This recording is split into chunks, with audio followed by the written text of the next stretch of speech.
Hey, invertebrate lesson number three, Miss Dickerson and Mr. Olive. Last time you'll have to put up with Mr. Olive's blah, blah, blah for a little while. Let's get through this. Quick review, some of the things that we've talked about the last couple of slideshows. Multicellular, that's lots of cells. Heterotrophs, they eat other things. They reproduce sexually. Eggs get fertilized and no internal skeleton. So those are the characteristics that we associate with invertebrates. Some of the things that characteristics invertebrates have that we would consider to be primitive. These are primitive characteristics that you'll find in the different phylums of invertebrates. Radial symmetry, open circulatory system, so oxygenation isn't confined to vessels. No cephalization, they don't have a head. That some don't have a head, and some don't have a mouth and an anus. No digestive tract. Um, Characteristics that you would consider to be more advanced, bilateral symmetry. So animal has a ventral and a dorsal side, has an anterior and posterior side. Two distinct genders, so both male and female. Cephalization, having a head and having a closed circulatory system. So those would be more advanced. Um, Before we go on, these are all vertebrates.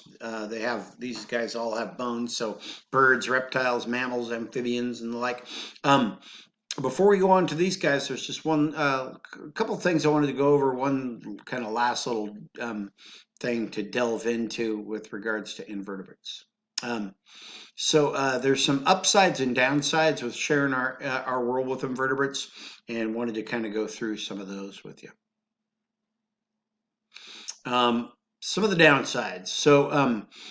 We associate invertebrates often with just crop decimation. You just going in and annihilating crops. Swarming and infestations can lead to crop damage, and the result often is we get crops. If we don't rotate crops and put a different crop on the land every few years, it'll just invite mass infestations over time, because the bugs know what you're going to plant there, and so they end up um, eating it. What we end up doing is we get into kind of an arms race with these bugs, and we spray pesticides all over them. And these pesticides can be toxic to either us or other aspects of nature, and definitely some downsides. Some of the more obvious downsides that you instantly think of when you think of invertebrates are bites and stings. Everything from a box jellyfish, which has a very venomous tentacle sting, and then you've got the hobo spider here, scorpions, and our favorite, the yellow jacket, that comes out here in a couple of months. Other downsides to invertebrates is structural damage, like what you'd get from carpenter ants or termites. Building a house and having that house slowly decay away thanks to termites and carpenter ants. There's lots of parasites that are invertebrates. Everything from nematodes that would live inside of a body, to lice and fleas and tapeworms, mosquitoes. Mosquitoes that spread malaria can take out thousands and thousands of people each year. Okay, some of the upsides of invertebrates, the ways that they benefit nature and the ways that they benefit man. For one thing, we don't do it as much here in the US, but farming insects is going to be a very, very big deal as time goes on.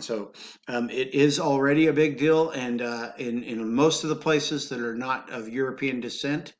But here in the future, it's going to be a bigger source of protein for all parts of the world. Just examples of where we already farm invertebrates. There's prawn farms in the south and also in Southeast Asia, off Oregon's coast, one of the best Dungeness crab fisheries in the world, and Louisiana's crawfish farms, and insects that are farmed in other countries. Entomologists, that's people that study bugs. Um, Entomologists are always trying to figure out different ways to fight crop infestations using insects. So predatory insects that will help combat naturally help combat insects. And then a lot of these population swarms. Um, a lot of these population swarms. Might seem like a bad thing initially, but they play a critical role in each ecosystem. They're vital. So these big swarms of bugs are a part of the food chain that feeds the next level up and the next level up, and there a lot of animals are very dependent on these swarms.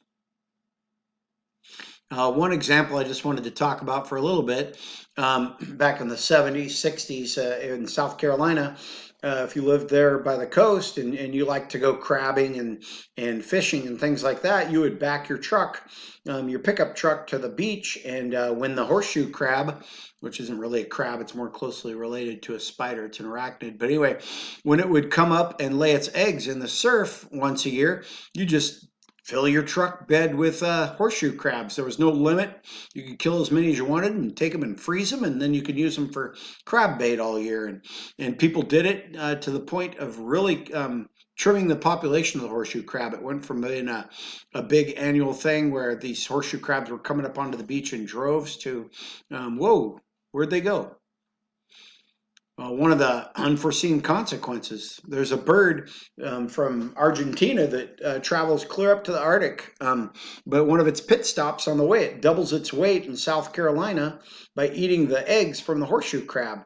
And then it goes up there. The red knot travels clear up to the top of the world, lays its eggs, and it's a protein source for Arctic fox and other animals that live up there. The eggs are a big protein source. It's a huge role player up there at the top of the world during the summer months. And so all of a sudden scientists are figuring out, whoa, what happened to the red knot? Where'd the red knot go? And they've learned that its migratory stop in South Carolina each year was getting hammered because people were taking all the horseshoe crabs away. So little did we know that until we started putting regulation on horseshoe crab harvest, we were saving a bird from Argentina. So, okay, I'm going to ask you a few questions, and if you're in Miss Dickerson's class, just answer them the way that she likes. Share them with her the way that she likes them to be shared. If you're in my class, just share your answers with me on a Google Doc. Okay. Again, I'll have hot questions, mild questions, and medium questions, depending on which one you want to pick. Okay, first question. What's your name and what period do you have bio 2? So just do your best with that one.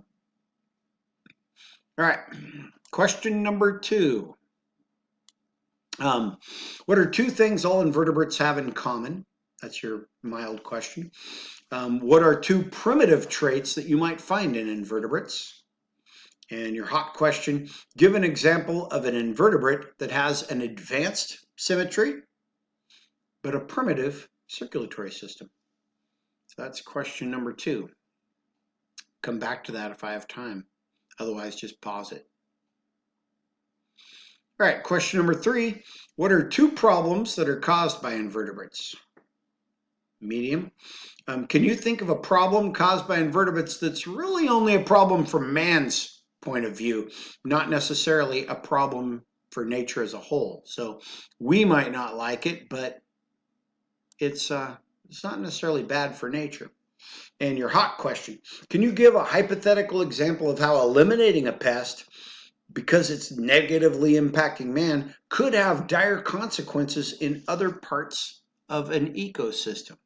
So just getting rid of it because it bugs man ends up having a negative consequence to something else in some other way. Question number 4.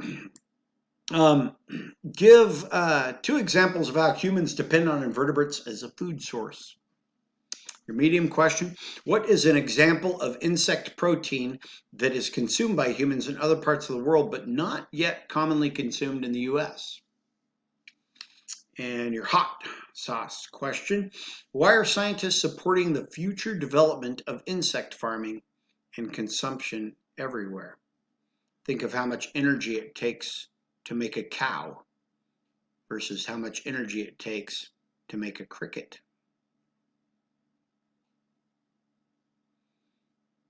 Okay, your last question.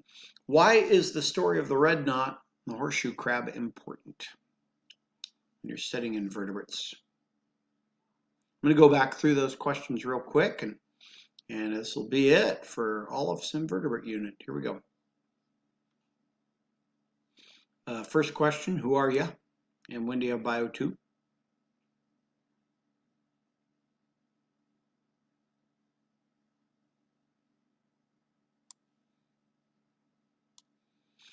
Next question, what are two things all invertebrates have in common?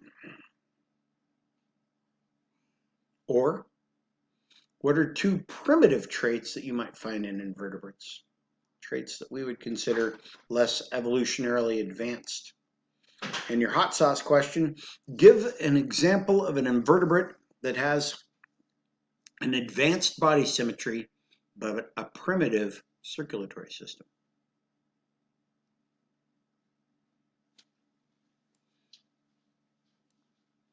Okay, question number 3, your mild choice. What are two problems that are caused by invertebrates?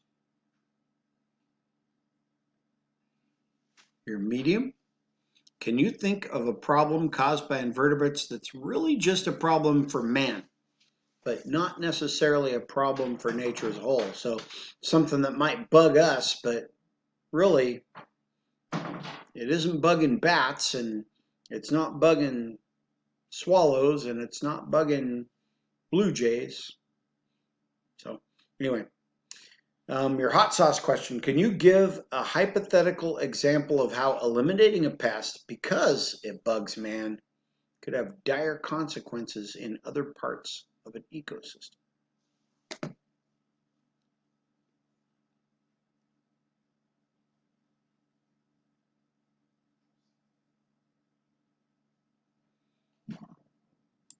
Question number 4. Give two examples of how humans depend on invertebrates as a food source. Medium. What is an example of insect protein that is consumed by humans in other parts of the world, but not yet commonly consumed in the US? And your hot sauce question, you got to do some thinking about. Why are scientists supporting the future development of insect farmer and consumption everywhere?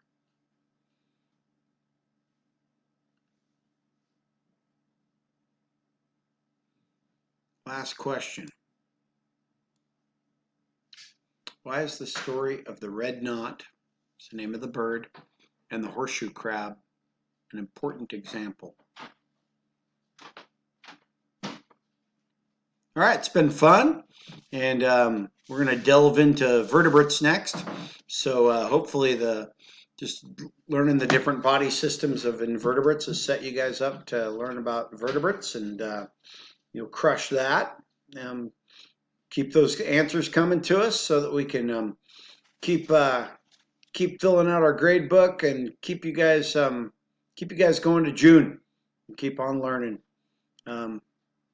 Wish I was actually staring out at a class full of kids right now and having some give and take. We all do. Mrs. Dickerson does too, but this is what we got. So anyway, I hope you guys enjoyed, and we'll see you next time.